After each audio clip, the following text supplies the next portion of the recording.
পাশেই একটা ছোট্ট একটা ঘর। হযরত ওমর রাদিয়াল্লাহু তাআলা আনহু দাঁড়িয়ে দাঁড়িয়ে পাহাড়ের ওই ছোট্ট ঘরটার দিকে তাকিয়ে আছে। দেখতেছে ওই ঘরের মহিলা পানি জাল দিতেছে, আর তার বাচ্চাগুলো পাতিলাই করে যেন কি জাল দিতেছে, আর তার বাচ্চাগুলো খাবার বলে খাবার চাইতেছে তার মার কাছে, চিৎকার করে কান্না করতেছে। ক্ষুধায় বাচ্চাগুলো সব ক্লান্ত হয়ে জমিনে পড়ে গেল, এক পর্যায়ে ঘুমিয়ে গেল। হযরত ওমর রাদিয়াল্লাহু তাআলা আনহু এটা দেখে, খলিফাতুল মুসলিমিন দেখে আর সহ্য করতে পারলেন না। তিনি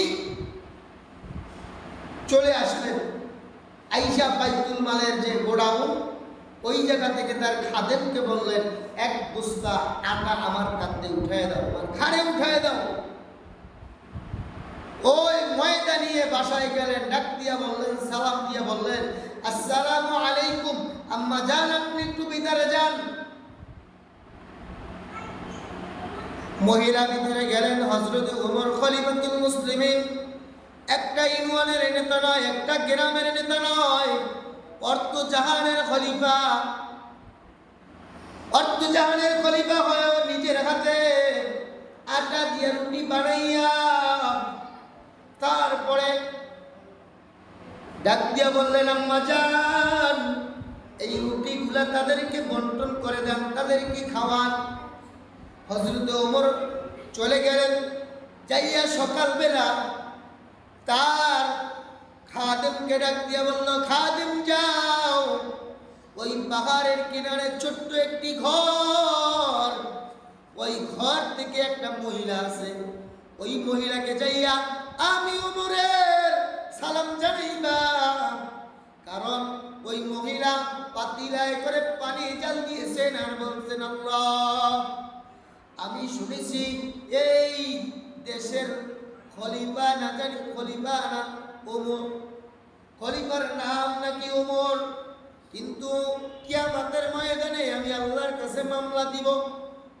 এই বলে মামলা দিব, আল্লাহ তুমি ওমরকে দায়িত্ব দিয়েছিলাম, কিন্তু ওমর সঠিকভাবে দায়িত্ব পালন করে নাই, আমি মহিলার খোঁজ খবর নেই নাই, কিন্তু আমার সন্তানদের খোঁজ খবর নেই নাই, আমি আল্লাহর কাছে মামলা দিব। এই কথা ওমর শুনে ওই রুটি ময়দা নিয়ে গেলেন, রুটি বানাইয়া খাওয়ায় চলে আসলেন। সকালবেলা যখন ওমর মহিলাকে আহ্বান করলেন, সালাম জানাইলেন, ডাকলেন, মহিলা তো ভয় কাতর হয়ে গেল। মনে হয় কালকে রাত্রে যে বলেছিলাম, মনে হয় ওই ওমরের কানে চলে গেছে, আমার তো আর বাঁচবো না। সন্তানদের থেকে বিদায় নিয়া হযরত ওমরের দরবারে চলে গেলেন। যাইয়া ওমরের দিকে একবার তাকায়, আবার এক পা পিছিয়ে যায়, ভয়ে ভয়ে পিছিয়ে যায়। ওমর ডাক দিয়া বলল, আম্মা জান, আপনি ভয় পাবেন না, আপনি এদিকে আসেন। তার গলায় ছিল একটা পাগড়ি, পাগড়িটা মহিলার হাতে দিয়া বললেন, আম্মা জান, পাগড়িটা আমার গলায় লাগাইয়া আপনারা যতক্ষণ টানতে ইচ্ছা করে আপনি টানেন, যত প্রকারের শাস্তি দেওয়ার ইচ্ছা করে আমাকে দেন, কিন্তু আল্লাহর দরবারে আমার নামে বিচার দিয়েন না। আমি দুনিয়ার কষ্ট সহ্য করতে পারবো, আখিরাতের কষ্ট আমি সহ্য করতে পারবো না। যে জান্নাতের টিকিট দুনিয়ায় বসে পেয়েছেন সেই খলিফাতুল মুসলিমিন হযরত ওমর, এই যদি হয় ওমরের পরিস্থিতি, আমাদের দেশের নেতাদের পরিস্থিতি কি হবে? আমাদের দেশের নেতারা, ভোলা মাহফিলে গিয়েছিলাম আমি, যাওয়ার পরে আমার বলতেছে মাহফিলে খাবার খাবো, এমন সময় বলতেছে, হুজুর, নেতারা নিজেরা বলতেছে, কয় হুজুর, আমাদের দেশের নেতারা বাথরুম খায়। কি কয় বাথরুম কয়? হ, আমাকে বাজারে 2টা বাথরুম দিছে, 13টা বাথরুম নেতারা খায় দিচ্ছে। কন্টিনিউ বোঝানোর কথা না, বাথরুমও বর্তমানে নেতারা খায়। আল্লাহ হেফাজত করুন, সকালবেলা আমিন। এজন্য ভাই তাকওয়া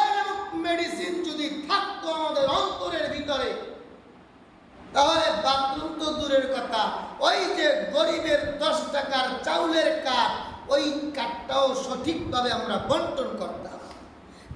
তাকওয়া নামক মেডিসিন নাই বিদায় তাও কিন্তু বন্টন হয় না।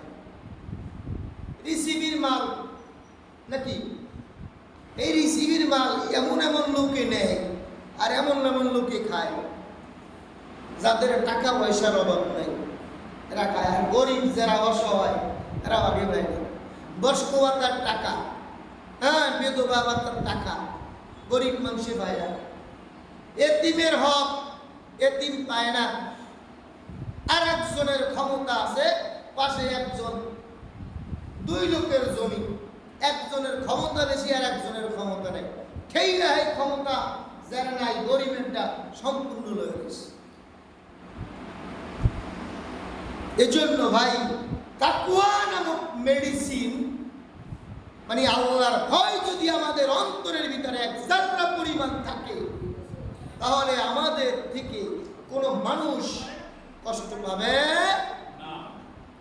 এই তাকওয়া নামক মেডিসিন নাই বিদায় আমাদের দ্বারা মানুষ কষ্ট পাবে।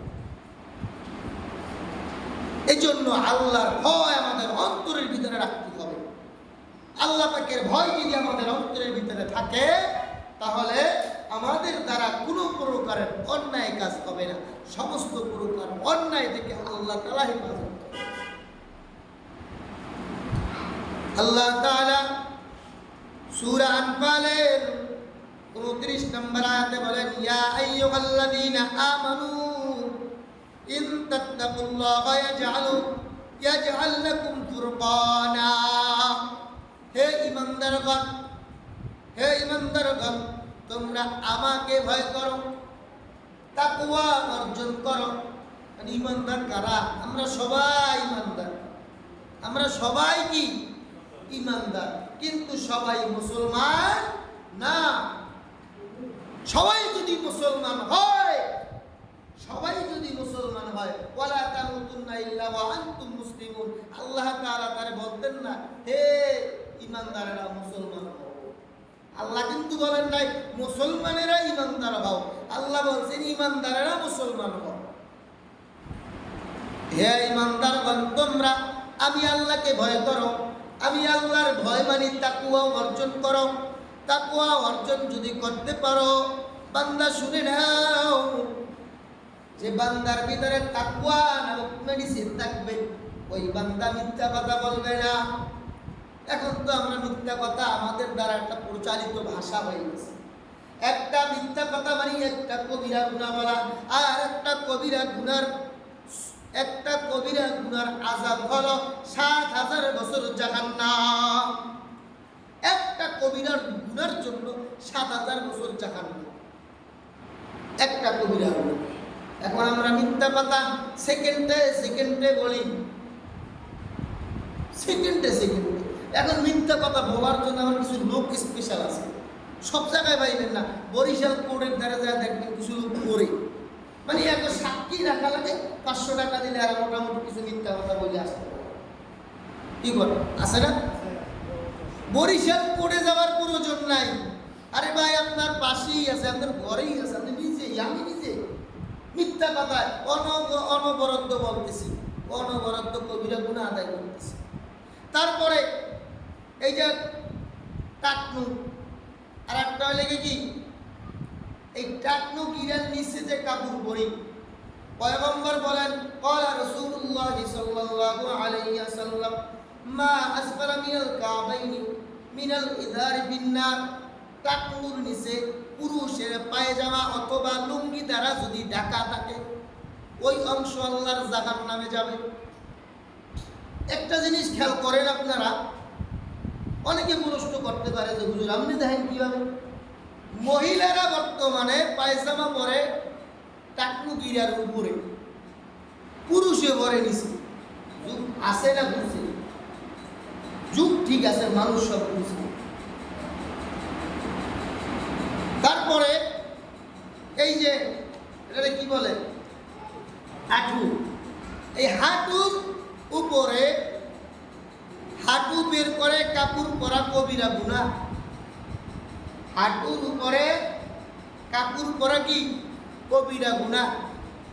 এখন আমরা বর্তমানে যুব সমাজ কি স্মার্ট হয়েছে, স্মার্ট বাংলাদেশ। ছোট ছোট টাকা যে আমরা ছোটবেলায় ওই যে কাবাডি খেলতে, হাডুডু খেলতে করতাম বা ছোটবেলা করতাম, ছোট ছোট